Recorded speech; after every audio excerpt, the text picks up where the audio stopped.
Currently, the Steelers are 6-0. Congrats to them. Who predicted it? Of course I did. No surprise there. But what makes this team so special? Why is it the best team in the NFL? I can say a lot of things about this team. It's well-rounded in a lot of ways. And obviously, you can say every position is pretty good.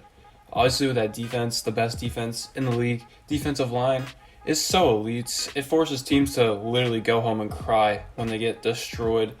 The rushing offense is number one ranked, Cleveland, the best running back in the league, Derrick Henry, contained by the Steelers' defensive line. But I honestly believe there's another position on this team which makes this team special. And that position is the wide receiver group. You're probably wondering, what? That doesn't make any sense. Well, let me explain. You think of the best wide receivers in the NFL.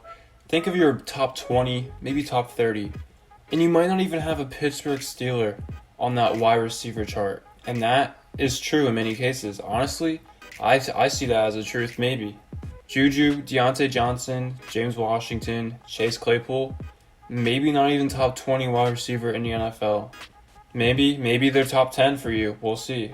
But we look at all these wide receivers, and you gotta wonder, why is this team winning? It's because of them. It's because of the wide receivers. They don't have an Antonio Brown. They don't have a DeAndre Hopkins. They don't have a special player on their wide receiver group. But they have 4 very well-rounded wide receivers who can carry a game individually. And that is what makes the Pittsburgh Steelers a special team. Don't believe me? Just let me explain real quick. So the Steelers have currently played 6 games. They're 6-0. And every week, it seems that a wide receiver on that team has stepped up and became the number one. If you ask yourself, who is the best wide receiver on the Pittsburgh Steelers, you might not have an answer to that question. And that is the best part about this team. Not having that number one wide receiver, but having very well-rounded, very talented players just makes this team so good. It makes all the wide receivers play better to achieve that number one spot. And it has a well-rounded offense that Big Ben can spread the football to.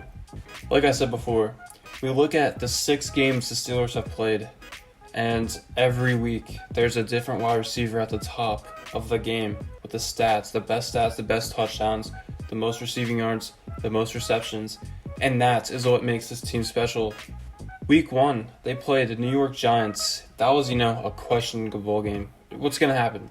We have Juju Smith-Schuster at the top with 69 receiving yards, 6 receptions, 2 touchdowns. At second, Deontay Johnson, who also had 6 receptions, 57 receiving yards, but 0 touchdowns.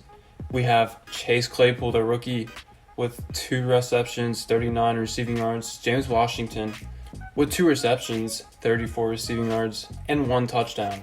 So off the bat, there's a healthy, spreading of the ball week 1, and that is a key factor in why the Steelers offense played good. But then we go to week 2, and we see a different wide receiver at the top of the charts.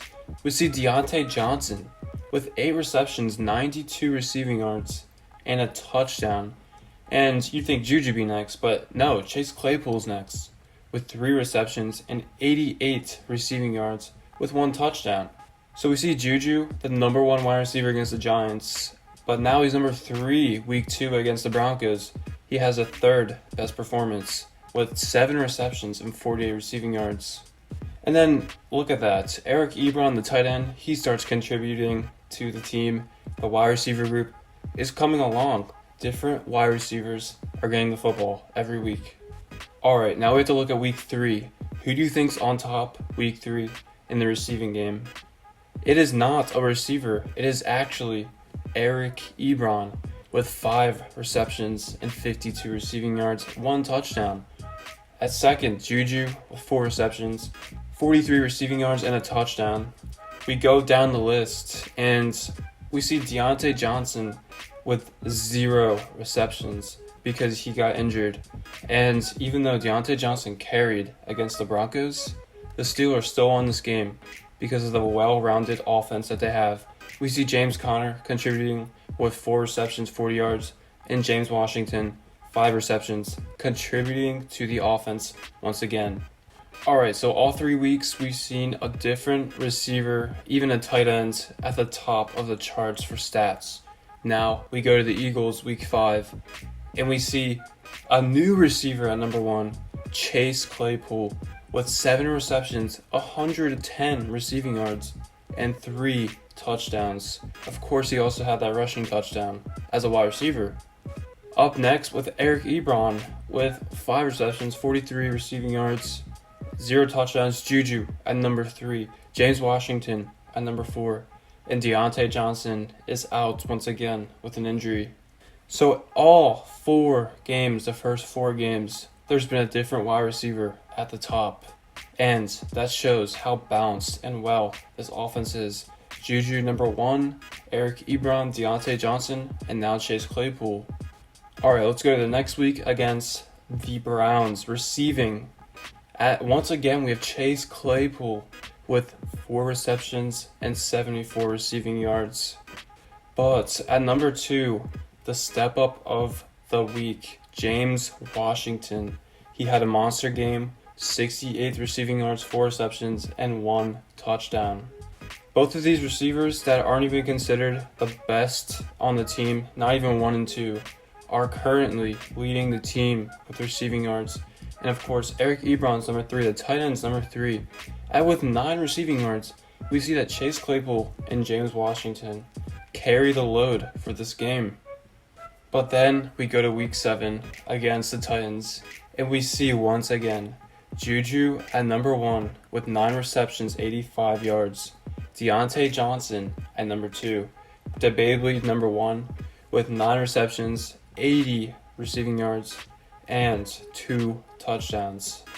What we are seeing is a diverse receiving group. Chase Claypool, who had 2 monstrous games in a row, had 1 reception for -2 yards. And it doesn't even matter because Deontay Johnson and Juju carried the game. Eric Ebron had a monster game. It just shows how well balanced this offense is. And that is what makes the Pittsburgh Steelers a special team. I think this wide receiver group has the most potential in the NFL. And if the Steelers win the Super Bowl this year, it is because of the wide receiver group. And that's all I gotta say. Obviously, the defensive line, TJ Watt-Dupree, all the players on the defense, they are a huge contributor to that defense. Obviously, the best in the league. But the reason why the Steelers offense is playing good is because of the wide receivers, the tight ends. Big Ben can evenly spread the football to whoever he wants. And if a defense like double teams Deontay Johnson, Juju, or Chase Claypool, what does that mean? It means every other receiver is open. If they can't triple team anybody because it just leads to the other 3 targets wide open, and those 3 players being Deontay Johnson, Juju, Chase Claypool, or James Washington, they're just going to be open the entire time. And that's the scary part about this offense, and that's why it is elite, and that is why the Steelers are the best team in the NFL. Thanks for watching. Adios.